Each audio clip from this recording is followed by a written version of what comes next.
Ok. Ok, c'est parti. Vous êtes bien sur Radio Metal Révolution. Un jour, un groupe. Le groupe est là. Enfin, le groupe, il est tout Salut. seul. Ouais, bonjour. On a gardé le meilleur. Le seul, le vrai, l'unique. Voilà. Alors, Geoffroy, merci. Ben, je t'en prie, merci Geoff- à toi. Ou Geoffrey, comme tu veux. Non, c'est chaud, ce sera je crois que ça sera très bien. Ouais, faut bien que je sorte ma connerie dès le départ. Là, comme ça, c'est fait. Ouais, on n'en reparlera plus et celui qui écoute après, il comprendra. C'est ça. N'est-ce pas, Jérémy? Voilà, Jérémy. Alors, le groupe, vas-y, je vais te laisser le prononcer pour pas que je Alors, fasse de conneries. c'est Death Blood. Voilà. Alors, la première question qui tue, Death Blood, c'est qui, c'est quoi, qui êtes-vous, pourquoi, qu'est-ce que vous faites, tout, paf. Ouais, ouais, ouais. Alors, bon, avant de parler du groupe, en fait, il faut parler de. Comment expliquer? En fait, on est un groupe sans être un groupe. C'est-à-dire qu'à la base, c'est un projet solo, c'est-à-dire que pour remonter aux prémices de ce qui a donné naissance au EP de Death Blood, il faut revenir à ma passion pour la HM2, qui est une pédale de guitare qui permet d'avoir un son bien particulier, et c'est ce son qui a été popularisé par tous des groupes comme Entombed, Dismember, et toute cette scène suédoise qui a été enregistrée au Sunlight Studio par Thomas Skogsberg au tout début des années 90. Et si tu veux, moi j'étais extrêmement, quand j'ai découvert ça, donc en 90, 91, 81, par là-dedans, quand c'est sorti, en fait, avec le Left Hand Path, je me suis dit, mais qu'est-ce que c'est que ce son? Parce que, en fait, si tu veux, à l'époque, quand on était dans la cour d'école ou du collège, on se partageait les cassettes et puis on se rendait bien compte qu'il y en a qui avaient tous des sons assez précis. Par exemple, tous les groupes qui sortaient du Morrison en Floride, Def américain, ils avaient tous un son assez caractéristique. Et puis, ce son, là, c'est des groupes suédois et ils viennent avec un autre type de son. Et moi, tout de suite, la première fois que j'ai entendu ça, dans ma tête, ça fait pas. Je me suis dit, mais qu'est-ce que c'est que ce truc? D'où ça vient? C'est le son de l'enfer. Enfin, c'était méchant, c'était dégueulasse, c'était death metal, quoi. Voilà, vraiment.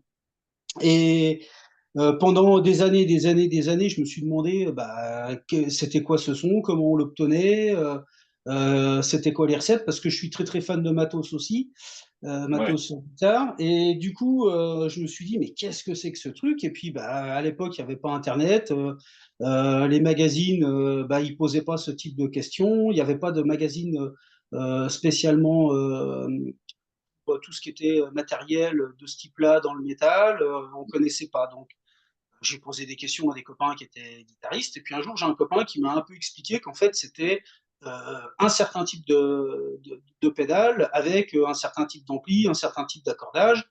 Et ça donnait ce son-là. Mais lui, il n'avait pas plus d'infos que ça parce qu'il m'a montré ça avec une autre pédale qui s'appelle la Metal Zone. Et il arrivait à obtenir un son qui était très très proche. Et puis le temps faisant, moi j'ai toujours gardé ça de côté en me demandant mais qu'est-ce que c'est que ce truc? Et puis j'ai enfin eu la réponse à force de demander à droite à gauche et on m'a dit mais ça c'est la pédale HM2 que Boss a sorti au début des années 80. Et en fait, moi je me suis passionné pour cette pédale parce que bah, je trouve que c'est quand même assez fou que une pédale comme ça puisse exprimer tant de choses. C'est-à-dire que c'est un pays, c'est un son, c'est des groupes, c'est un studio mythique, c'est toute une époque, et tout ça dans un seul boîtier, quoi. Et je trouve ça vraiment à part. Et je me suis dit que bah, j'avais envie de faire une sorte de dossier, si tu veux, d'article qui allait expliquer un peu bah, toute l'histoire de cette pédale au travers de justement la naissance de la scène suédoise, donc de Nihilist, qui est devenu Entombed d'un côté, Dismember ou Unleashed de l'autre, et puis bah, comment tous ces groupes-là qui étaient constitués de gamins, bah, ils avaient 14-15 ans quand ils ont commencé à enregistrer des démos, ils avaient même 17 ans à l'époque de l'enregistrement du premier Entombed, donc c'était vraiment des gamins. Et comment ces ados venus de nulle part ont révolutionné un son, une scène, et puis c'était des fers de lance de label, quoi. Dismember, c'était Nuclear Blast, Entomb, c'était Irek, enfin, il y avait vraiment toute une émulation autour de ce son-là. Et puis, bah, j'ai décidé d'écrire un article, en fait. Et cet article-là est paru en 2016. Et à cette occasion, Pierre-Jean Totti de Locura, qui est un groupe de metal hardcore de Paris, avec qui j'étais en contact depuis un moment, m'a proposé son aide parce que bah, il aime aussi ce son et parce qu'il a du matériel. Et donc, il a participé à cet article. Et suite à cet article-là, je me suis dit, bah, j'ai envie moi aussi d'apporter modestement ma pierre à l'édifice en enregistrant des compos. Et en fait, bah, ces compos-là sont devenus le projet DevBlood. Alors, ça a mis un peu de temps à être enregistré parce que les maquettes ont été faites en 2018, et puis bah, le temps de réunir un line-up. Donc bah, Pierre-Jean s'est proposé assez rapidement pour la basse. Et à la base, il devait faire un solo, et finalement, il s'occupait de tous les solos. Et puis, Jérémy, bah, j'ai eu un peu de mal à trouver un chanteur, parce que entre ceux qui m'avaient dit oui, et puis qui n'ont pas pu pour différentes raisons, ceux que j'ai contactés, et puis qui ne pouvaient pas non plus, parce qu'ils n'étaient pas forcément intéressés, parce que la façon de faire à distance, parce que si tu veux, on est tous, donc Jérémy, qui est le chanteur de Stabwound, que tu as interviewé il n'y a pas très longtemps, lui, il est basé sur Rouen. Pierre-Jean, donc, qui est basse et guitare solo, lui, il est sur Paris. Et moi, je suis sur Nancy. Donc, si tu veux, c'est forcément à distance. C'est forcément pas de répétition et c'est forcément bah, pas de live parce que c'est assez difficile à mettre en place en l'état Ouais. des choses. On n'a pas de batteur, on n'a pas de deuxième guitariste. Voilà, donc c'est assez compliqué. Et donc, bah, si tu veux, l'origine de ça, c'est pas forcément un groupe, c'est mon projet solo avec bah, des potes qui m'ont filé un coup de main et sans qui, de toute façon, l'album n'existerait pas. Donc aujourd'hui, je nous considère comme plus qu'un projet. On est effectivement une petite équipe et ça fonctionne très très bien comme ça, quoi. Voilà, donc c'était un peu long l'explication, mais voilà d'où ça vient, quoi. Non, mais comme ça, tu es revenu vraiment à la base du groupe, et puis le pourquoi du comment. Mais c'est vrai que l'album qui est sorti, il est sorti en 2023. Ouais, c'est ça, il est sorti il y a un Ouais, an. Il est sorti en ouais, fait en deux versions, une version Digipack début novembre 2023 et une version boîtier cristal en décembre 2023, 1er décembre 2023. ouais. Et franchement, ça pète quand même. Bah merci, j'ai fait ce que j'ai pu. Bah, en fait, ce qui s'est passé, Et, c'est que moi j'avais des riffs de côté, je ne savais pas trop ce que j'allais en faire exactement parce que j'avais pas vraiment structuré. Et puis bah, je les ai enregistrés. J'ai mis une batterie dessus et puis bah, ça m'a donné envie de construire quelque chose autour de tout ça. Et puis d'y mettre bah, toute ma passion parce que j'adore cette scène, j'adore ce son. Alors après, j'aime aussi beaucoup, beaucoup, beaucoup de choses dans le métal, hein. J'écoute plein de styles différents, mais moi je suis plutôt extrême. Tout ce qui est, moi j'ai commencé par le grindcore, tu vois, donc ouais, c'est la petite voilà. Et puis, douceur. après, bon, le trash, le def, le black, black mélodique, toujours suédois aussi, d'obédience, un peu tout ce qui est dissection et toute cette famille-là Ouais, aussi, moi, ça me parle énormément. Après, bon, Marduk et tous ces trucs-là, je suis assez fan aussi. Cradle of Filth, moi, je crache pas dessus. Dimmu Borgir non plus. J'ai eu l'occasion de les voir en live. Bon, après, c'est plus vraiment un concert, c'est plutôt un spectacle, un show, quoi. ouais, Mais ça passe bien, tout, ça passe bien. Et puis en fait, bah, j'ai mis toute la connaissance que j'avais de la scène par le fait que j'écoute beaucoup, beaucoup d'albums, alors qui sont sortis à cette époque-là, que ce soit des grands noms comme donc Dismember, Grave ou Niche. Bon, Grave, je suis pas très très fan, hein. C'est un des groupes j'ai souvent vu ça quand on a chroniqué mon EP, de dire que j'avais des titres qui ressemblaient à Grève. Et alors c'est rigolo parce que c'est pas du tout un groupe que j'apprécie énormément. Je suis pas très client de leur musique, ça me parle pas.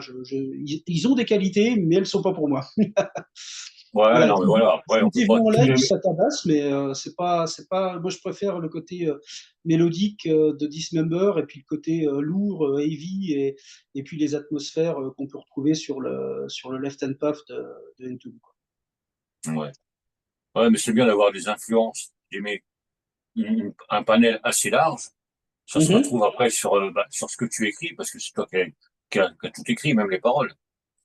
Alors, non, alors Non? j'ai fait toute la musique. Alors après, bien sûr, moi je soumettais à chaque fois les démos à mes comparses parce que le travail collaboratif, c'est important. D'avoir aussi du recul quand on a le nez dedans tout le temps, c'est bien d'avoir des gens qui disent, bah écoute, Ouais, peut-être que là, tu pourrais refaire cette partie-là, ou peut-être que tu pourrais changer la partie de batterie dessus pour l'amener vers autre chose. Donc, ils ont participé aussi aux arrangements. En revanche, pour les paroles, alors les paroles, ça a été un peu plus compliqué parce qu'en fait, si tu veux, on y reviendra peut-être après, mais la base de ce projet-là, c'est un projet qui est totalement autobiographique parce que j'ai eu des très gros problèmes de santé assez graves en 2017, puisque bah, j'ai failli y rester. Et en fait, quand je suis sorti de l'hôpital, après plusieurs mois d'un bonheur inénarrable, j'ai décidé en fait de raconter tout ça en musique. Et donc le EP, en fait, si tu veux, c'est un journal de bord de mes problèmes de santé. Et tout est lié, c'est-à-dire que le nom du groupe, bah, j'ai eu une forme de leucémie. Hein, voilà. Donc Death Blood, bah, la mort dans le sang. Ostéonécrovore, ça vient du fait que, avec tous les traitements que j'ai eu une ostéonécrose. L'ostéonécrose, si tu veux, c'est un os qui se fait bouffer, tout simplement. Donc aujourd'hui, bah, j'ai une prothèse de hanche à cause des traitements. Donc ça vient de là. Et puis toutes les paroles, en fait, sont si tu veux, elles obéissent à un cycle. Bah, de l'annonce de la maladie au fait de comment je l'aperçois, comment je reçois l'information, et puis le cheminement d'une personne dans une pièce d'hôpital qui se dit que bah, lui, il n'est pas décidé à se laisser bouffer par cette merde et qu'il va tout faire pour s'en sortir et que bah, il faut enclencher le mode guerrier pour pouvoir bah, s'en sortir et puis sortir sur ses deux jambes de ce merdier-là, quoi. Donc, bah, il y en a qui ont fait le Vietnam, moi j'ai fait ça, c'est un autre délire, mais ouais, je pense que c'est facile ni dans un cas ni dans l'autre. Et puis, donc, si tu veux, après, bah, il y a il y a tout ce cheminement-là. Je voulais le mettre en texte, c'était très important pour moi, mais le problème, c'est que ça a été très compliqué parce qu'il a fallu que je me remette dans des moments qui n'étaient pas forcément faciles. ouais, Je ne savais pas par quel bout prendre les choses. J'avais un peu de mal à. Je savais ce que j'avais en tête, mais j'avais du mal à le mettre en mots. Et en fait, Jérémy, qui a, une, qui a fait des études en anglais et qui, lui, écrit aussi les paroles dans son groupe, m'a dit, écoute, il me dit, si tu veux, moi je te fais les paroles. Dis-moi, le seul souci, c'est que j'ai un peu peur de ne pas rendre justice à ce qui s'est passé parce que je suis que spectateur ouais. Hein, c'était pas moi, quoi. Et je lui dis, écoute, je lui dis, bah, on essaye. Alors, ce que j'ai fait, c'est que j'ai écrit les paroles d'un titre qui s'appelle Never Said I, qui n'est pas un hommage au titre de Black Sabbath, même si j'aime beaucoup Black Sabbath, mais c'est pas du tout ça. C'est un titre aux Goonies. Si tu veux, il y a l'affiche là qui est derrière. Il y a, hop, Mm. parce que c'est mon film préféré et c'est un mantra que les gamins ils ont dedans. Et donc, moi, c'était mon mantra quand j'étais en, en hospitalisation. J'étais là, je me dis, bah, je vais pas, je vais m'en sortir, je vais m'en sortir, je vais m'en sortir.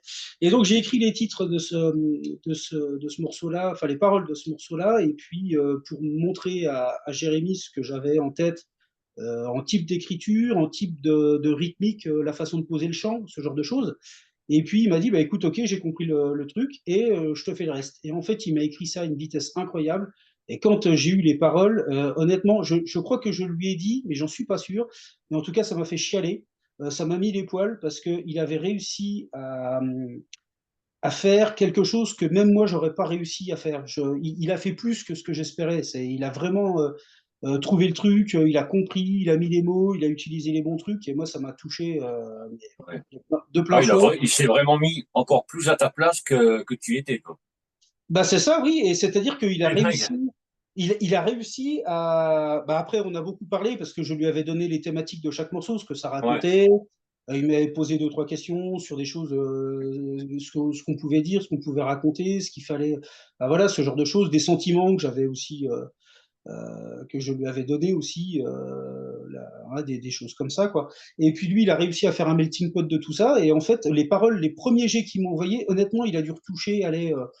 Quelques phrases parce que dans la façon de poser le chant sur les morceaux, si tu veux, il fallait retravailler un peu la métrique des mots ou des choses comme ça. Mm. Mais il a quasiment, il m'a livré un premier jet qui était à 97%, 18%, qui était nickel, quoi. Et c'est ce qui est sur le disque. Et en plus, il a enregistré ses paroles aussi assez rapidement.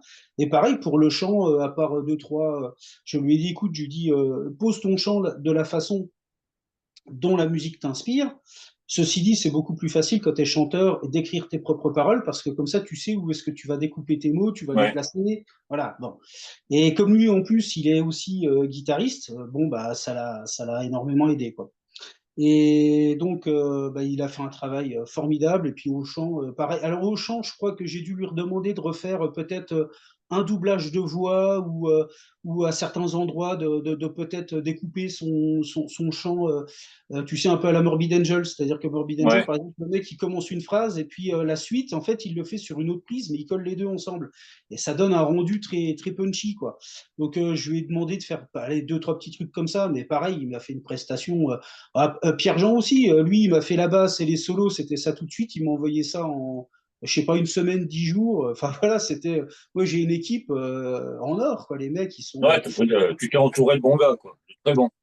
Ouais, c'est ça, ouais, ouais, ouais, carrément. Alors, j'ai eu du mal à trouver le chanteur, mais celui-là, je vais pas le lâcher de sitôt parce que Non, non, non. de toute façon, tu as écouté son album. Il a fait Stab One, là, c'est un super album. Il Bah a fait un ouais. super truc. C'est excellent, quoi. C'est un très très bon album de 2024. Ce qui est assez marrant, c'est que ça sort cette année, mais quand tu écoutes, en fait, c'est le dev des années 90 qui est synthétisé. Il a tout mis Mais comme c'est ça ça. dans un chaudron et il a ressorti ça, c'est excellent, quoi. C'est ça qui est très bon, parce que bah, même pour toi, avec cet album, bah, tu t'es entouré déjà de deux personnes qui sont très douées. Ils Ouais. n'écoutent pas, on s'en fout, on va dire du bien, ils vont pas avoir les filles qui enflent. Mais, mais franchement, tu t'es entouré de ça, mais de deux, et tu as fait un putain d'album. Tu pensais pas au départ que ça allait sonner comme ça, je pense. Ah non, tout à fait. Non, non, non, mais en Ils fait, t'ont si fait tu un veux. joli cadeau, là.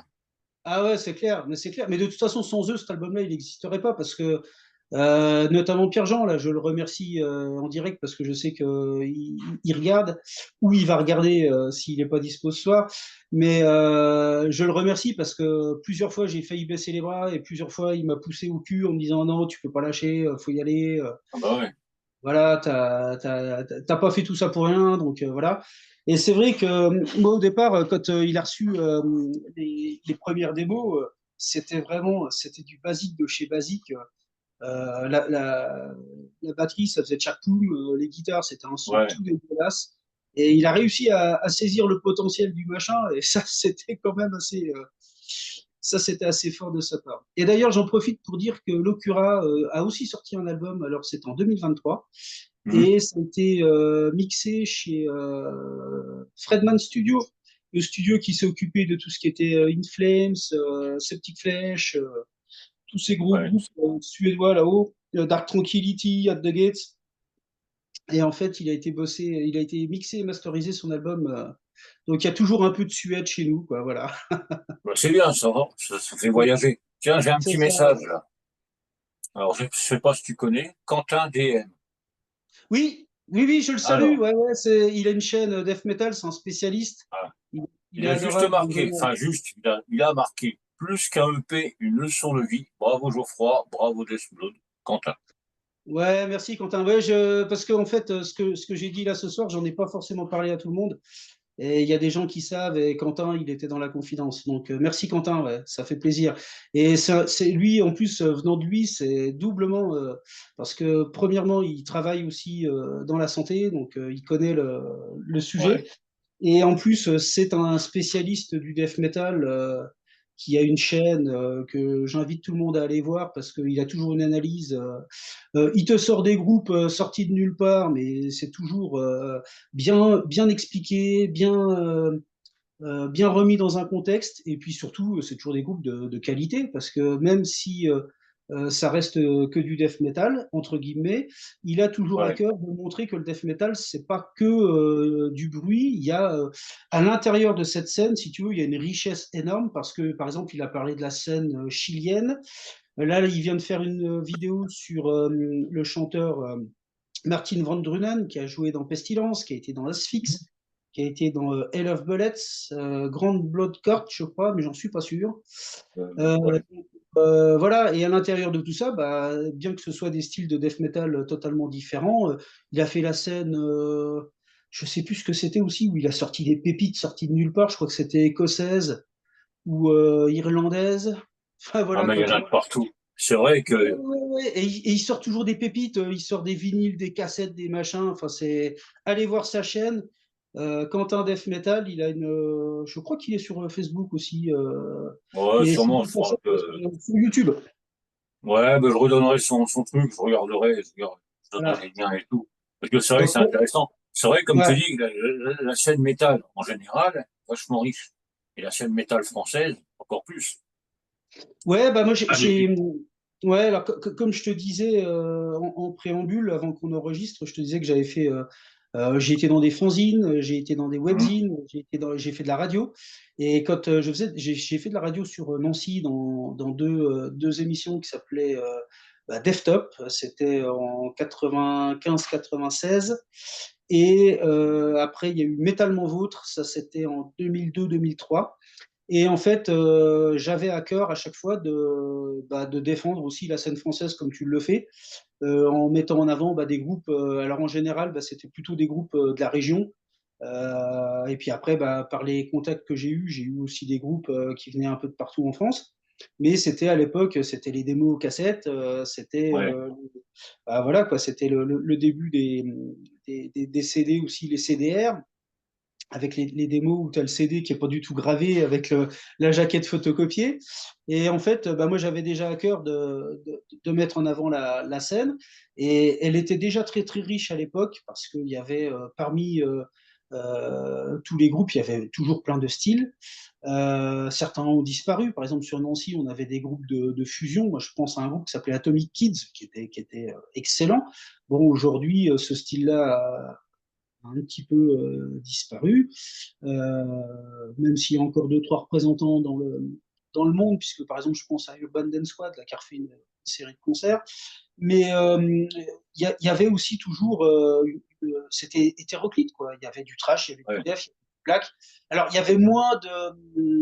avait moins de sous-chapelle, c'est-à-dire qu'il n'y avait pas du brutal def tech mélodique, machin, core, tu vois. Parce Ouais. qu'aujourd'hui, alors, les étiquettes, moi, comme j'ai été dans des fanzines, je trouve que les étiquettes, c'est important. Elles n'existent pas pour rien. Si tu peux pas dire, par exemple, je sais pas moi, Napalm Death, c'est la même chose que Metallica, alors que c'est du métal tous les deux, mais il y a forcément besoin d'étiqueter, si tu veux. Ouais, Voilà. Mais après, bon, pour les spécialistes et les gens qui ont l'habitude, à la limite, ça, on s'en cogne, hein. On sait tout de suite ce qu'on écoute et dans quel style ouais. ça, voilà, ça joue. Mais c'est vrai que Mais- l'étiquette, c'est important. C'est, ouais, comme tu dis, pour tout ce qui est magazine, fanzine et tout ça. Pour les organisateurs de concerts aussi. ouais, bien sûr, hein. Parce que si tu dis que tu fais du métal, oui, mais quoi? Ah, parce qu'on Ouais, fait un ouais, ouais, métal, ouais, ouais. on fait du trash, on fait du machin, tu vas pas venir avec du glam. C'est... Et c'est pas forcément toujours le même public, hein. Il y a des Non, gens qui se mélangent pas. C'est-à-dire que il y a des gens, ils sont exclusivement telle scène, ils sont exclusivement tel son. Tu as ceux qui sont tout type. Dès qu'il y a un concert, qu'il y a de l'énergie et que ça saute sur scène, ils y vont. Et puis, non, ce qui est important, ce que je voulais dire, c'est que les étiquettes, en fait, c'est les étiquettes générales qui sont importantes, c'est-à-dire du heavy, du thrash, du black, du grind, du def. Voilà. Mais après, toutes les sous-étiquettes qu'on a aujourd'hui, oh, c'est la folie, ça. oh là là, mais t'as des trucs, je sais même pas ce que c'est que ce style, quoi, du symphonique doom, metalcore, Ouais, euh, non, mais c'est comme je bon, dis quoi. des fois en déconnant, je le dis souvent à Nina, tu te mets une plume dans le cul, tu fais du métal plume dans le cul. C'est exactement ça. Tu fais. Mais bon, c'est très con, quoi. Moi, c'est vrai que je dis souvent, vous faites du métal, et après, chacun voit à peu près le style qui lui correspond. Parce que quand tu Ah bah écoutes ouais, un groupe, tu te ouais, dis, ah ouais. ouais, il fait du trash ou du death ou du. Ouais, mais tu l'écoutes une autre fois, tu dis, ah ouais, ça fait un peu plus ça. Après, si chacun voit midi à sa porte, hein. Ah bah moi, de toute façon, moi, je me cache pas, je fais du death metal suédois. Parce qu'en fait, si tu veux, le truc, c'est que moi, le EP, en fait, comme je te parlais de l'article que j'ai fait, alors l'article, il est lisible sur un site qui s'appelle Guitariste Metal. Sur Google, vous tapez guitariste metal Boss HM2, vous tombez sur l'article. Il existe en français et en anglais. Et j'ai été interrogé aussi dans le Secret des Dieux, qui est le podcast du guitariste de Monolith, qui est un super groupe de Doom. Ouais, Pareil, j'incite les gens à aller écouter Monolith parce que c'est vraiment. Ils viennent de sortir leur 10e album, je crois, donc ils existent depuis 20 ans. C'est artistiquement, moi c'est ce que j'appelle un groupe complet, c'est-à-dire que ouais. ils ont le fond, ils ont la forme, ils ont un propos artistique qui est autant dans la musique que dans le visuel, que dans la façon de se présenter. Enfin, c'est Sylvain Bégaud, le guitariste, qui est donc qui gère le podcast dans le Secret des Dieux. Et comme je sais qu'il aime aussi le death metal suédois du début des années 90, je lui avais envoyé le lien et puis bah, il m'a fait une petite interview où j'explique bah, ce qu'il y a dans l'article. Voilà. D'ailleurs, c'est un article, pour la petite histoire, qui a été partagé par.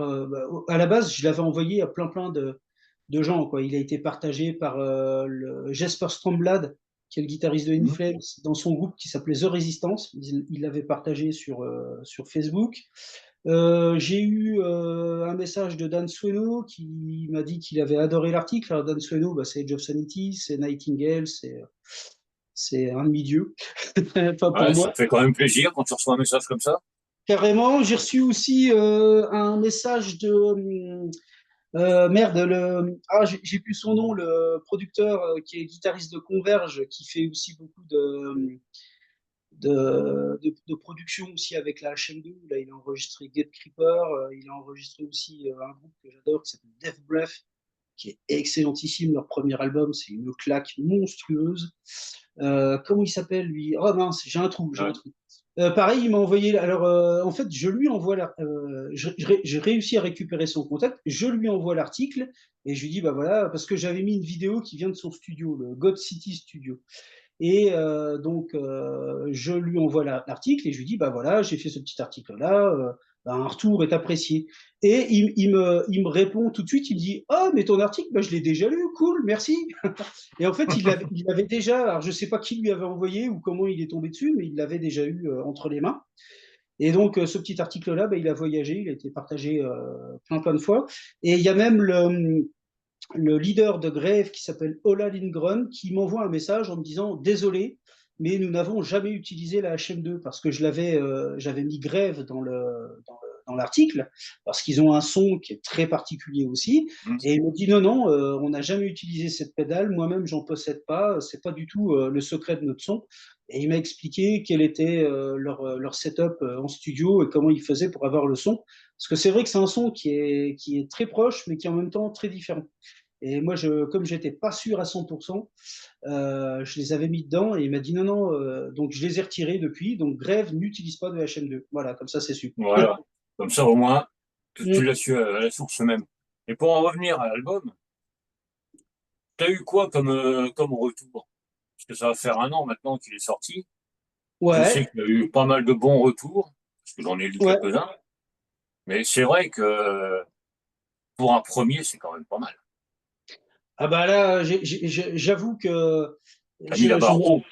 bah, je m'y attendais pas du tout parce qu'en fait, moi à la base, ce truc-là, c'était vital, comme je l'ai expliqué tout à l'heure. Il Mhm. fallait que ça sorte, c'était important, mais c'était aussi par rapport à l'article dont je parlais juste avant. C'est pas vraiment un nouveau groupe HM2 de plus parce que c'est une scène qui revit maintenant depuis une dizaine d'années avec beaucoup de clones. Il y a du bon et il y a du moins bon, mais moi, ce que je voulais faire, c'était surtout rendre hommage à cette scène et puis surtout bah, à Thomas Skogsberg, qui est le producteur mythique du Sunlight Studio.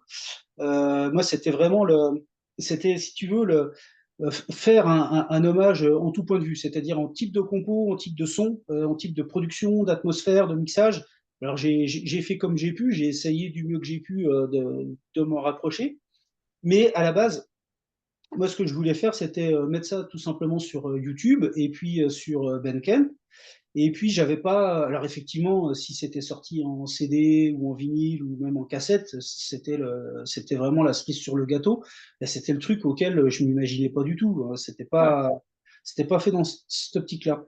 Et ce qui s'est passé, c'est qu'en fait, bah, donc comme je suis un ancien du Fanzina, j'avais balancé le lien à plein de copains en leur demandant bah, un retour, quoi, en leur disant bah, qu'est-ce que vous en pensez, est-ce que c'est valable, est-ce que ça vaut le coup, est-ce que c'est bien, est-ce que vous aimez, est-ce que j'ai fait de la merde ou pas, quoi, voilà.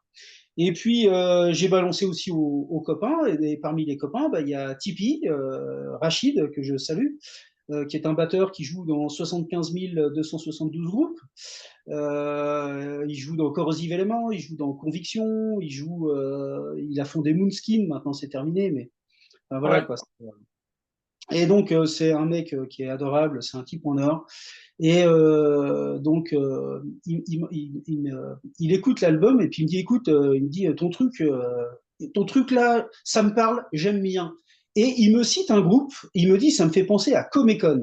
Alors les mecs qui connaissent Comecon en France, ben, il faut avoir reçu l'album promo dans les années 90 pour le chroniquer, ou s'appelait Olivier Zoltarbadin, que j'en profite pour le saluer bien bas, qui est aussi le spécialiste français du def, surtout suédois, puisque monsieur, bah, il chronique dans beaucoup de magazines. Il intervient très souvent dans les lives de Gods of Darkness avec Poki, que je salue aussi, toujours avec son œil d'expert. Et puis, il est très présent quand il y a des rééditions d'albums, dans les liner notes. Il fait des bios, il envoie des photos, enfin, il refait le livret vraiment avec des infos incroyables. Et puis, il fait jouer son réseau. Enfin, c'est un type. Pareil, c'est même plus un connaisseur à ce niveau-là. On a l'impression que le mec a fait partie de cette scène tellement il connaît tout sur le bout des doigts. Et donc, pour en revenir à Rachid, il me parle de Comecon. Et je me dis, waouh, Comecon, c'est un groupe, j'aime beaucoup un album, parce qu'ils en ont sorti trois, à chaque fois avec trois chanteurs différents. En fait, c'était deux types qui avaient une boîte à rythme. Ils sont enfermés en studio, donc au Sunlight, et ils ont pris pour leur premier album, c'est Lars Goran Petrov, le chanteur d'Entombed. Pour leur deuxième album, ils avaient pris Martin Van Drunen, qui était le chanteur d'Asphyx, et le troisième album, c'est Marc Grou, ou Grévé, je ne sais pas comment on prononce, qui est le chanteur de Morgoth, groupe allemand Ouais. des années 90. Et en fait, ce groupe-là, c'est un groupe qui est très peu connu, qui a très peu vendu, mais qui a effectivement, moi, ça m'a marqué. Et le fait qu'il me cite ce groupe-là, je me dis putain, le mec, il a compris un truc, quoi, ça lui a parlé, quoi, ça l'a touché et tout et tout. Et il me dit bouge pas, je te tiens au courant. Je me dis bon, bah qu'est-ce qu'il me veut, qu'est-ce qu'il me dit. Et là, il me dit écoute, bah tu contactes de ma part Jérôme Théodore, qui est en fait, si tu veux, c'est le boss d'un label qui s'appelle Music High. Et il me dit, tu contactes Jérôme de ma part et tu lui envoies ta musique et puis tu verras. Et je contacte Jérôme, je lui dis voilà, machin. Hein. Il me dit ouais, je suis au courant, pas de problème. Hein. Il me dit écoute, j'écoute et puis je te recontacte. Et il écoute et puis il se passe, je sais pas, ça a été très rapide, hein, peut-être même pas une semaine. Et il me dit écoute ton truc, on le sort. Je dis oh putain, comme ça, tu sais. Je dis, ouais, carrément. Alors, premier truc, un label, Digipack. Il me propose le Digipack. Il me propose des t-shirts. Parce que il y a eu 30 exemplaires avec des. C'était un pack promo au tout début. Tu avais la possibilité d'avoir un t-shirt avec le Digipack. Et en fait, ils en ont sorti 100. Et bah, ça a été vendu à une vitesse incroyable. J'ai été étonné de voir à quel point ça a été vendu rapidement. Alors essentiellement en France, bien évidemment, mais comme ça a été diffusé à droite à gauche sur YouTube, et puis par Bandcamp, eh ben, Mm. j'ai eu des commandes en Espagne, au Portugal, en Allemagne, en Angleterre, aux USA. Donc voilà, quoi, c'est un beau petit succès, c'est très cool. Et puis, et puis après, il y a eu, parce que pendant qu'il y avait le deal qui se faisait avec Musicoaï, j'avais aussi envoyé le lien du EP à des labels que moi j'aime bien, mais juste pour avoir un retour, quoi, dire Ouais. bah, j'existe, et si vous aviez le temps d'écouter ce que j'ai fait, parce que ça correspond peut-être à ce que fait votre label, j'ai pas été envoyer ça dans des labels qui font du glam ou du trash, tu vois. Et c'est des Oui, je me labels doute. voilà, c'est des labels que j'aime bien et c'était juste bah, s'ils pouvaient prendre le temps d'écouter et puis me donner un avis, parce que c'est toujours bon à prendre des avis de gens bah, dont c'est le métier, quoi. Et donc j'avais envoyé Antonio du label Iron Blood Death Corporation, qui est un label mexicain qui sort beaucoup des productions d'un mec que j'aime beaucoup qui s'appelle Roger Johansson. Et c'est un type qui a, pareil, il a je sais pas combien de groupes, c'est incalculable, mais c'est plus connu, c'est Reeves Breeder, c'est Paganizer. Maintenant, il joue dans Massacre, le groupe américain des années 90. Il joue très souvent avec Cam Lee. Il a fait un projet aussi avec Paul Speckman, qui est le chanteur-bassiste de Master, qui s'appelle Johansson et Speckman. Bon, c'est pas, faut aimer, voilà, moi je suis pas, j'accroche pas des masses. Il avait un projet aussi avec Dan Sweno et le batteur de Gorefest qui s'appelait Demiurge ou Revolting, je ne sais plus lequel des deux, j'ai oublié. Enfin voilà, et ce type-là, il a plein de projets et Antonio est un des labels qui sort ses projets. Et il sort aussi des projets du guitariste de Wombat, qui est un groupe suédois aussi, qui a eu son heure de gloire dans les années, enfin heure de gloire, c'est vite dit, mais qui avait sorti un album qui était pas loin, qui était pas dégueu dans les années 90. Et en fait, ils sont revenus aux affaires et ça, le type, pareil, il a plein de projets dans plein de styles différents et donc ils sont sortis sur ce label-là. Donc je lui envoie. Et il me contacte, il me dit ouais, excuse-moi, j'ai reçu ton mail il y a 2 mois, mais j'ai oublié de te répondre. Je me dis bon, voilà, peut-être le décalage horaire au Mexique, je sais pas. Ouais, mais peut-être aussi, ouais, il y a ça. Ou la tequila, j'en sais rien, enfin les vieux clichés quoi. Et donc il me contacte et puis il me dit ouais, écoute, ton truc, bah pareil, je vais en sortir 200 exemplaires. Waouh. Alors voilà, alors je lui explique, bah, je lui dis écoute, putain, c'est cool, je lui dis je m'y attendais pas. Je lui dis moi je voulais juste un avis, machin et tout. Et il me dit écoute, j'aime bien, je le sors, donc c'est comme ça. Je suis bon d'accord. Et je lui explique qu'en fait moi j'ai déjà un deal en France avec Musicoaï en digipack. Et il me dit, bah, écoute, ce qu'on va faire très simple. Il me dit, on va attendre que ça sorte. Alors j'avais vu avec Musicoaï, je leur avais dit, mais comment ça se passe, parce que qu'on se marche pas sur les pieds et tout. Donc Ouais, ouais. Musicoaï, c'était une sortie exclusivement française. Et comme Iron Blood Death Corporation est au Mexique, et ben, c'était une sortie internationale. Donc, bah, lui, il a fait jouer son réseau. Donc, pareil, je suis apparu dans des fanzines, magazines, webzines. Qu'est-ce qu'il m'a fait il m'a fait espagnol. Il m'a fait en Pologne. J'ai été interviewé par un zine polonais. Des Américains aussi, Amérique du Sud, Ouais. évidemment. Voilà, puis il m'a distribué aussi, bah, il m'a fait jouer dans ses contacts. J'ai été chroniqué par un spécialiste qui s'appelait Ken, qui avait une chaîne YouTube, donc il a décidé de l'arrêter. Ça s'appelait Ken Death Metal Crypt. Et le type, c'était pareil, c'était un spécialiste aussi du death metal. Le mec, si tu veux, c'était un sous-sol aménagé. Et en fait, tous ces murs, du sol jusqu'au plafond, les 4 murs étaient remplis du sol jusqu'au plafond de vinyle, de tape, de CD, et c'était que du death metal. Ah Et ouais, quand c'était un même. type qui avait entre 55 et 60 ans, quoi. Et le mec, voilà, il nous a chroniqué et tout, pareil, super chronique, enfin voilà. Donc, ouais, des retours, bah, que ce soit la presse, parce que j'ai été chroniqué dans Rockard, dans Art Force, dans Metallian, Legacy en Allemagne aussi, on a eu une chronique. Ouais, Après, bah, Trashcore, les webzines, Metal News. J'en ouais, quand oublie. même, ouais.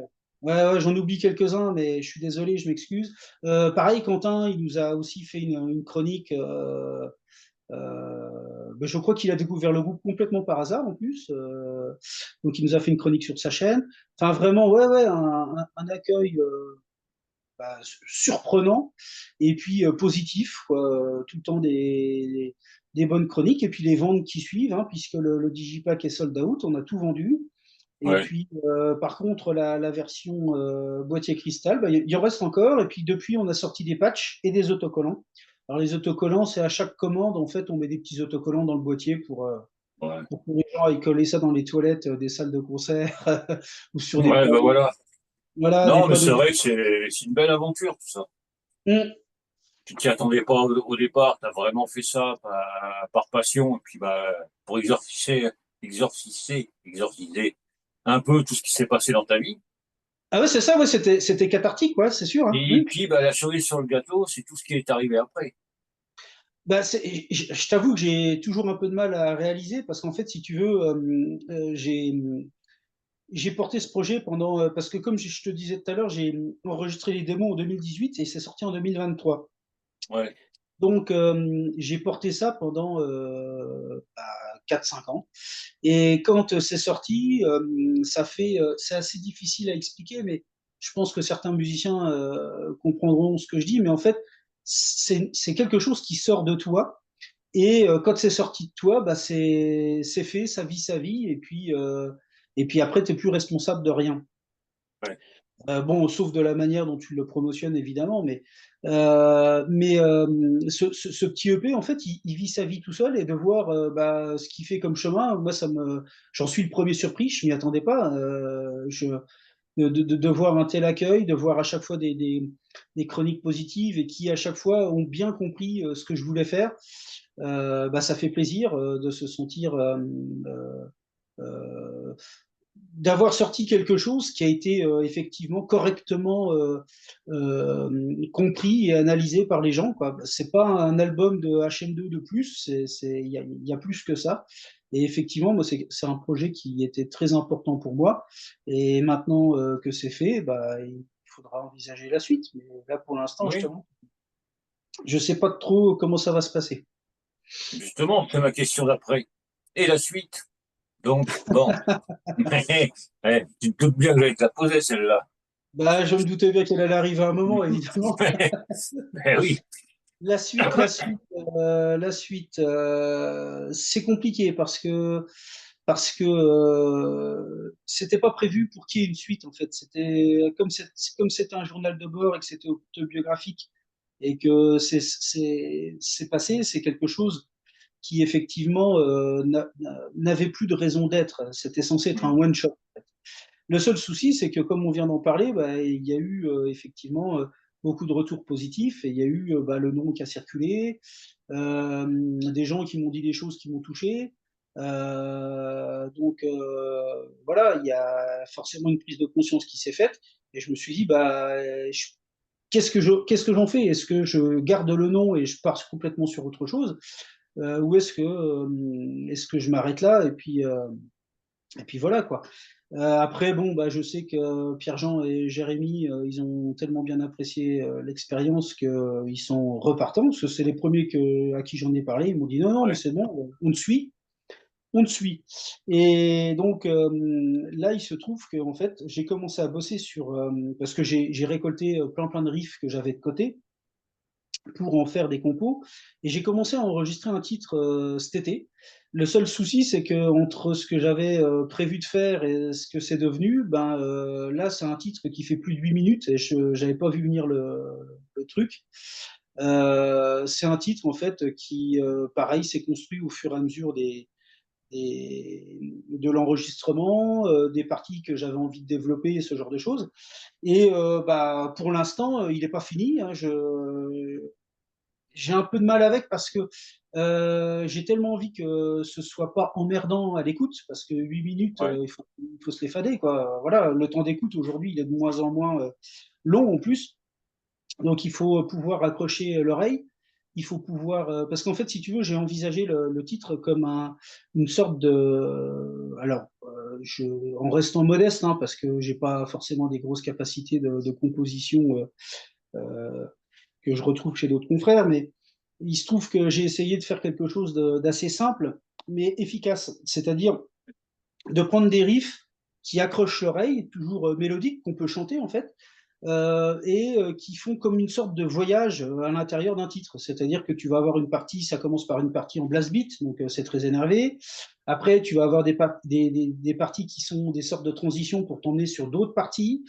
Et puis à la fin, tu as toute une partie qui est beaucoup plus longue, qui se développe avec un synthé qui apporte une atmosphère un petit peu, je vais dire, fantomatique, un truc un peu gloomy, comme on dit en anglais. Et sur cette partie-là, j'aimerais bien, je vais demander à des copains solistes de guitare, mais j'aimerais bien, si tu veux, faire une sorte de duel de guitaristes. C'est-à-dire qu'il y en a un qui va commencer un solo, l'autre qui va répondre à ce premier solo, un troisième qui va intervenir. Enfin, tu vois, essayer de Ouais, faire vraiment, ouais. Et il se trouve que là, je réécoutais le titre pour voir s'il tenait toujours la route, parce que quand tu bosses là-dessus, tu as la tête dedans, au bout d'un moment, tu te dis, Ouais, putain, ça fait vachement bien, tu écoutes le lendemain, tu te dis, ouais, en fait, c'est de la grosse merde. Et ouais, mais ça, c'est. voilà, ça, tu as dû déjà l'entendre chez d'autres groupes que tu as interviewés. Et en fait, il se trouve que là, bah, il y a toute une partie qui ne me convient plus, donc que j'ai commencé à refaire bah, hier, ça date de hier, j'ai commencé à Ouais. remettre la main dedans. Et je vais me dépêcher de terminer ça pour passer ça à mes collègues pour savoir ce qu'ils en pensent. Mais alors, ce sera peut-être pas forcément aussi inspiré que la scène du Sunlight Studio. Ce sera toujours d'obédience suédoise, mais ce sera peut-être plutôt la deuxième partie de la scène suédoise, c'est-à-dire tout ce qui est vers plutôt 94-95, avec tous les groupes qui sortaient chez No Fashion Records. Mm. Avec c'est vraiment, on va retrouver de la mélodie avec des groupes, comment je pourrais te citer ça, moi, euh, bah, tu vas avoir des plans, ça va être du At the Gates, ça va être du Amon Amarth. Alors, c'est peut-être pas Ouais. forcément les groupes les plus représentatifs, mais tu vas avoir, j'espère avoir été chercher une accroche mélodique du côté de, comment ça s'appelle ces groupes-là? Ah, je me rappelle plus. C'était un des groupes d'un des derniers batteurs de In Flames, Daniel Svensson. Il jouait dans ce groupe-là, Ouais. mais je sais plus comment ça s'appelle. Et en fait, c'était ouais tous les groupes, tout ce qui était No Fashion Records, quoi. C'était une écurie avec des albums avec toujours ce sens mélodique, cette accroche avec des titres qui partaient à 200 à l'heure directe, quoi. Et donc, on est toujours dans la scène suédoise. Alors après, est-ce qu'il y aura de la HM2? Je sais pas encore. Voilà, là pour l'instant, c'est qu'une démo, hein. Donc, Ouais, non, mais il faut que tout se construise petit à petit.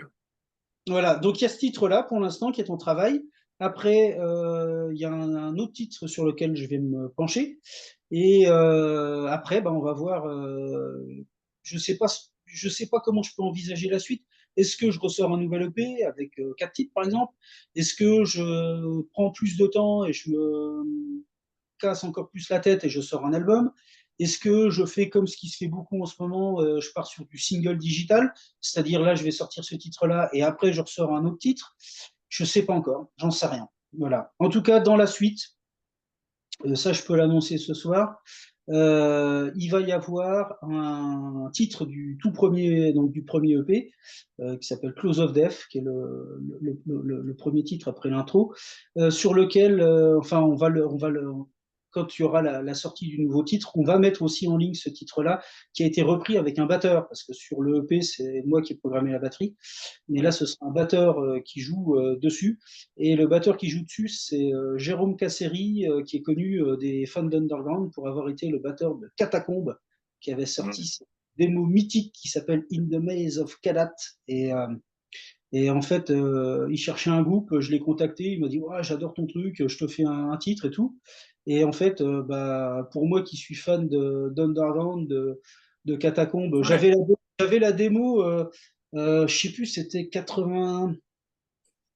Ah, je voudrais pas dire de bêtises, mais j'avais dû récupérer la démo avec, tu sais, quand tu faisais les échanges, le tape trading, j'avais dû récupérer la démo en 93, 94, un truc comme Ouais. ça. Et en fait, moi, j'adorais cette démo, quoi. C'était les Nocturnus français, quoi. Et de savoir que j'ai le batteur qui joue sur cette démo, qui joue sur un de mes titres, moi, ça m'a fait quelque chose. Ouais, tu Voilà. m'étonnes. Là, c'est la Donc, boucle est bouclée, on va dire. voilà. Donc ça, ce sera dans la suite. Ça, c'est sûr. Ouais. Mais on voit que tu es un gros passionné, de toute manière. Pas de problème pour ça. Ça, je le savais depuis le départ. Ça se ressent, comment tu en parles et tout, parce que bah, ça transpire en toi. Mais c'est vrai qu'avec cet album que tu as fait qui est sorti il y a un an, qui a mijoté pendant des années, bah, franchement, ça combat, parce que je t'ai dit, ouais, je vais le sortir comme ça, je vais contacter, on verra bien. Et puis, tu vois, un an après, bah, tu as deux labels avec toi, un en France, un à l'étranger. C'est parti comme un petit pain. C'est vrai que tu regardes sur Bandcamp, c'est marqué épuisé, c'est marqué. Ben, ça fait vachement plaisir, ça. Mais ouais, Et mais c'est ça, vrai que c'est nickel. c'est un truc de fou, hein, parce que Ben Kemp, en fait, il y a des journées où si tu veux, j'allais à la poste, je portais, je sais pas moi, j'avais trois quatre commandes, et j'allais à la poste, j'allais mettre les trucs. Je revenais, des fois j'en avais, entre-temps, j'en avais eu une ou deux. Le lendemain, j'en avais, je sais pas, 4-5. Et c'est parti à une vitesse. Le truc, il est sorti en octobre 2023, et le dernier EP, parce qu'en fait, c'est même pas moi qui ai vendu les derniers EP, c'est parce que j'en avais envoyé chacun, Pierre-Jean et Jérémy avaient chacun une vingtaine de EP, je crois, de leur côté, pour qu'ils vendent au concert, pour qu'ils filent aux potes, Ouais. enfin, ils en faisaient ce qu'ils voulaient. Et c'est Pierre-Jean qui a vendu, lui, il lui restait des EP, et c'est ces EP qui ont été mis en vente. Et donc, c'est lui qui a vendu le dernier, et je crois que ça a été fait avant l'été, je crois, mai-juin par là. Donc, c'est un EP qui a été vendu quasiment presque en 6 mois, quoi. Donc, ouais, ouais, Non, mais c'est. je reviens toujours pas. Voilà. Ouais, bah, tu m'étonnes, non, mais c'est vrai que moi, quand j'ai écouté la première fois, oui, je me suis pris comme souvent une grosse claque. Quand on connaît l'histoire de l'album, c'est autrement plus, pas touchant, si touchant, c'est encore plus fort. Et c'est vrai que quand je t'entends parler, c'est encore, on pourrait rester des heures et des heures à en parler, il n'y aurait pas de souci. Mais Bah, c'est c'est vrai que gentil. la suite, on va t'attendre un peu au tournant, sans trop t'attendre. Parce que bon, te connaissant un peu, et puis vu ce que tu viens de dire pour le titre là, de 8 minutes là, et tout, ça va être encore une petite pépite c'est les pépites qui vont sortir. Et puis t'es bien entouré, quoi. Pour une fois, t'as un bassiste qui travaille, donc ça va. Parce que Oui, c'est, oui. Euh, ouais, alors d'ailleurs, ce que je voulais dire, donc je remercie le travail de mes compères. Bassiste, en fait, à l'origine, lui, il devait juste faire un solo quand même. Et ouais, effectivement, j'ai oublié d'en parler tout à l'heure, mais Pierre-Jean, alors là, je vais m'adresser aux musiciens, donc ceux qui gèrent tout ce qui est technique et matos, qui aiment bien ça. C'est qu'en fait, Pierre-Jean, il a un Kemper. Alors, Kemper, si tu veux, c'est un boîtier qui te permet de cloner des amplis. Et donc, si tu veux, au lieu d'avoir 15 têtes d'ampli chez toi, tu as tout dans une boîte qui ouais, ressemble à une sorte de grille-pain face à un look assez particulier. Et donc, il a ça. Et lui, Pierre-Jean, il s'est amusé à faire des profils qu'il vend sur un big cartel, je crois. Ça s'appelle PJ666. Donc, pour tous les musiciens qui sont intéressés, je les invite à se rapprocher de lui. Il est déjà utilisé par des musiciens de la scène, hein. Il y a des gens de chez Ben United qui jouent sur ses profils. mm, Il y a le guitariste, Fak, qui était dans Ben United, qui a joué dans Frightot aussi, ou Hellfest, il a joué sur ses profils. Chris, le mec qui est derrière Gorgon, il utilise ses profils en studio. mm. Donc voilà quoi, c'est de la qualité. Et donc, il s'était amusé à faire des profils de basse. Il venait de récupérer une basse et des pédales. Et en fait, il me dit, bah écoute, quand je l'ai contacté pour le solo, il me dit, écoute, ouais, il dit, tu sais quoi, avec le camper, je te fais les basses. Et en fait, c'est comme ça qu'il s'est retrouvé bassiste, alors qu'à Ouais, la base, c'est un guitariste, et c'est un excellent guitariste. excellent, ouais. Voilà, alors, on n'a pas du tout la même approche de l'instrument, mais justement, c'est son côté technique que moi, j'ai pas forcément, donne du sel à mes compos. Et d'ailleurs, ce qui est assez marrant, c'est que parce que je lui ai donné aucune indication, je lui ai juste dit, écoute, tu t'inspires de la mélodie et puis tu places le solo de telle partie à telle partie, en fait. Et après, lui, il a fait ce qu'il a voulu, et pareil, il a tout fait c'est du one shot, hein, à chaque fois. C'est solo, Ouais, c'est une prise. Et il a fait un truc, il a réussi à allier le sens mélodique, la technique, des placements. Alors, là, il m'en a voulu parce que j'ai des titres où c'est pas forcément du 4/4, c'est des mesures un peu tarabiscotées. Donc, lui, il m'a dit, ouais, qu'est-ce que c'est que cette mesure? Je vais jamais réussir et tout. Et il a réussi. Je lui ai dit, mais si, si, t'inquiète, machin et tout. Tu te laisses embarquer par le rythme de batterie ouais, ou par le riff. Il a réussi à me faire des trucs, et en fait, ça donne une plus-value énorme à ce EP, parce qu'effectivement, il aurait très bien pu copier le style de guitare qu'on a dans ce genre de musique, avec, c'est-à-dire un peu rock and roll, avec de la wah-wah, avec avec du vibrato qui fait des effets de dive bombing qui ne sert strictement à rien, mais qui donne un effet que moi j'adore. Et il s'est affranchi de ça pour faire quelque chose de personnel. Et ça donne aussi une, une plus-value qui est super intéressante par rapport à ça. Et ça, c'est des trucs que moi, j'aurais jamais pu prévoir, effectivement, que sur les concours que j'avais à Ouais. la base, je donnerais ça au final, quoi. Donc, Non, mais c'est ça qui est vachement intéressant, c'est quand tu t'entoures de bonnes personnes comme ça, talentueuses, ben, t'arrives, tu ressors un truc, et tu vois, quelques années après, tu te dis, ben, putain, c'est là. mais tu sais que C'est, ça m'est arrivé la dernière fois parce que j'ai tellement écouté le EP, parce que j'ai galéré pour le mixage, pour le son de grade définitif, j'ai galéré énormément parce qu'en fait, à l'enregistrement, je m'y suis mal pris et il était hors de question que je réenregistre tout. J'avais pas la force, j'avais pas la motivation de refaire. Ce qui aurait certainement été la solution, mais j'ai décidé de prendre le taureau par les cornes parce que je suis têtu et de faire autrement. Et je leur ai envoyé, Pierre-Jean, il en est témoin, mais j'ai dû leur envoyer, je sais pas, 600 copies de travail différentes avec 600 mix différents. Et Pierre-Jean était là, il me dit, mais il y a un moment, faut se fixer, là il est bien, ouais. celui-là il est bien, celui-là il est bien.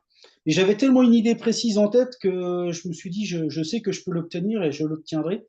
Et je l'ai pas écouté, ça fait un moment. Et la dernière fois, j'ai un pote qui m'a demandé de lui partager le lien. Et c'est à ce moment-là où j'ai réécouté un titre et je me suis dit, putain, en fait, c'est pas mal. Voilà. Ah, ben, tu vois, Ouais, j'étais là, je me dis, putain, en fait, bah, c'est pas si mal que ça. Je suis assez content de moi, quoi. Voilà. bah, tu peux être content et fier, Bah, franchement. merci, merci. Ouais, merci, ouais, ça fait Et plaisir. puis, bah, je vais te dire un truc, un grand merci déjà d'avoir été là, parce que comme on en a parlé un peu avant, je t'ai zappé en début d'année, Ouais, c'est pas grave.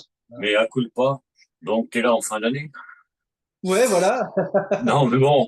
Non, je t'avais pas zappé, c'était vraiment à la fin d'année. Oui, j'essaye de faire un peu genre que. Ouais, Non, mais non, c'est mais pas c'est grave. vrai que moi, ça m'a fait énormément plaisir que tu sois là, parce qu'on sent le passionné qui est là et tout. Et puis, bah, depuis le temps qu'on parle, tout ça, ça fait vachement plaisir. Ton EP, c'est une pépite. Merci. Les prochains titres, ça sera des pépites. J'espère. Jérémy, bah si, quand même. Après, les deux compères qui sont avec toi, bah, j'espère qu'ils vont rester assez longtemps, parce que Bah, bah, ça vaut le coup. j'espère aussi. Et si d'aventure on part sur un album ou un EP plus conséquent, il y aura un batteur aussi avec qui on va bosser. Ouais. Ça pour Donc l'instant. l'équipe sera complète. Ouais, l'équipe sera complète, mais ce sera un batteur. Ce sera pas un batteur attitré, hein, ce sera pareil. Je vais aller piocher dans mon réseau. Je vais aller demander aux Ouais. copains Oh, bah qui. attends, s'il y en a qui entendent ça, ils vont arriver. Tu vas voir. T'auras Non, pas mais besoin de piocher. on en a déjà discuté entre nous et on est tous d'accord sur la personne qu'on voudrait Ouais. Bon, incorporer dans l'équipe. ben ça, Voilà, on le saura plus tard. tout à fait. Et puis je voulais aussi remercier encore ici Jean-Noël de Mortuary Je parce que connais pas. voilà. Connais pas, non. Ouais, je Ouais. connais pas. Ouais, c'est un bassiste, non? Bah, il me semble, bon, c'est un mec, il est pas très sympa, il est pas très drôle, Non, puis il il est joue très mal. pas très connu sur la scène musicale de Nancy en plus. Et non, je voulais le remercier parce que bah, il a mis mon t-shirt. Il m'avait dit, il m'avait pris un Mhm. t-shirt. Il m'avait dit, je jouerai avec sur scène. Et il l'a fait. Et ça m'a fait tout bizarre parce qu'en fait, moi, Mortuary, je suis ultra fan depuis que j'avais acheté la démo Mortified Faces quand elle est sortie. Donc ça doit être 92, 13 par là-dedans, 14, je sais plus. Et en Ouais, je fait, sais plus. ouais, moi, je suis ultra fan des Mortus. Et puis, ils m'ont fait, surtout avec Patrick et Full Metal Fadjet, ils avaient une émission de radio qui était culte. Ouais. Et ils m'ont fait une partie de mon éducation musicale à me faire découvrir des tonnes et des tonnes de groupes. Et puis, surtout, bah, à me faire marrer parce qu'ils avaient un humour bien con Ah comme bah, j'aime. bon, ils l'ont toujours. Et Jean-No, on est voisins d'ailleurs, on n'habite pas très loin l'un de l'autre. Et Jean-No me dit, écoute, je te prends ton EP et ton t-shirt et je mettrai le t-shirt en live. Et il a joué à la Souris Verte à Épinal et Mhm. c'était le lendemain, ouais, je crois que c'était le lendemain du décès de sa maman. Et donc c'était un moment qui était très difficile Ouais, pour ouais. lui. Pour lui. Et en fait, il a mis mon t-shirt ce jour-là et je me suis dit, ouah, bah, Ouais. ça fait quelque chose, ça fait bizarre. Donc, je l'ai déjà remercié, mais je voudrais le faire encore s'il regarde. Merci Jean-No, merci beaucoup. Ben Je voilà, sais, comme ça c'est fait. Non, mais c'était pas c'est vrai que c'est facile. important tout ça. Ouais. Mais en tout cas, moi, ça m'a touché. Et puis ouais, c'est pareil, ça fait bizarre de voir un truc que t'as maturé Ouais, chez toi pendant quelques années, et tu vois un mec qui est plus ou moins un modèle pour toi, et le type, il est sur scène avec ton t-shirt, et tu dis waouh! Là, ouais, en fait, moi, c'est là où je me dis que c'est là où j'ai réussi un truc, c'est quand tu vois un mec euh, comme ça qui porte ton t-shirt sur scène, surtout à une date assez émouvante, ouais.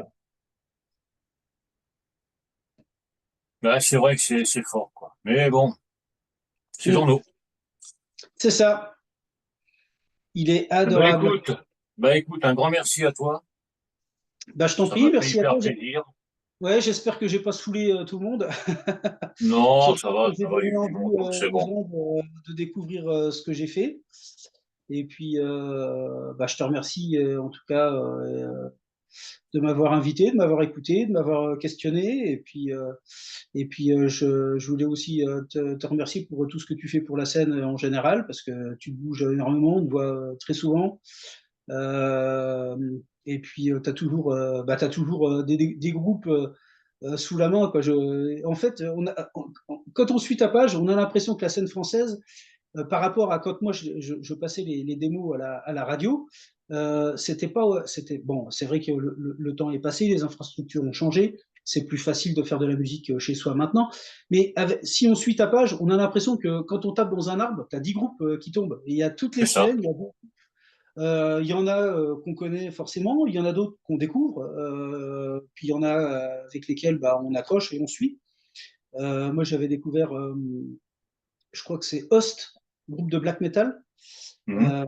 Euh, voilà, je connaissais pas du tout. J'ai écouté ce qu'ils ont été racontés chez toi, et puis je me suis dit, ouais, tout machin, intéressant et tout et tout. Et puis Ben Kemp et tout, j'ai écouté, je me suis dit, oh, putain, les mecs, c'est pas Non, mal. mais il y a des trucs, ouais, mais comme tu dis, hein, maintenant avec les réseaux, tu tapes sur un groupe, tu dis, oh, tiens, bah, j'aime bien. Tu tapes sur j'aime, puis, boum, t'en as d'autres Mm. qui arrivent, et puis c'est riche. C'est riche. Mais Ouais, bon, on c'est verra sans, bien. C'est vrai que pour la suite, il y en a encore qui vont arriver, mais bon, ça, j'en c'est reparlerai sans un fin. peu plus tard. Mais, ouais. Et puis après, il faudra que tu réinterviewes les gens quand ils ressortent un nouvel album ou un nouvel Ah ben EP. ça, c'est prévu pour normalement pour le mois de novembre. Je ne sais plus quel groupe, mais je vais revenir dessus. On a déjà Ouais, pris rendez-vous pour l'année prochaine. d'accord, ok. Donc j'essaye de faire ça, mais c'est vrai qu'il y a tellement de demandes aussi. Mais bon, comme je t'ai dit, là c'est l'avant-dernière émission. La prochaine à 8 heures, à 20 heures, c'est nos amis québécois qui seront là. Puis après un peu de repos. Bien mérité. Bien mérité, ouais, parce que bon après il y a encore beaucoup de choses à faire et tout. Donc mais c'est toujours pareil, quand on est passionné, on est passionné. Oui, et ben j'en profite pour souhaiter une bonne fin d'année et puis des joyeuses fêtes à tout le monde, les auditeurs comme toi et ta petite femme. Bah Voilà. écoute, Profitez pareillement, bien. de bonnes fêtes à toi, et puis bah, hein, on sera toujours là. Ça marche. Bah écoute, merci du soutien en tout cas. Bah Merci beaucoup. merci à toi de ta patience, hein, t'as attendu un an pour l'interview. Ça valait la peine. Donc un grand merci à toi, Ouais. et je répète, c'est Geoffroy, pas Geoffrey. Je vais avoir des messages après, je sais pas qui, mais je vais avoir des messages, je le sais. Ah mais ça, fallait pas rien me dire. Bah un grand merci à toi, Geoffroy, et puis bah écoute, à très vite et ne change pas. Ouais, bah merci. Et puis au plaisir de se croiser peut-être un jour en Bah concert sur à Nancy. Nancy, ouais, Ouais, y a pas de problème. ça marche. Allez, ciao, Salut! ciao.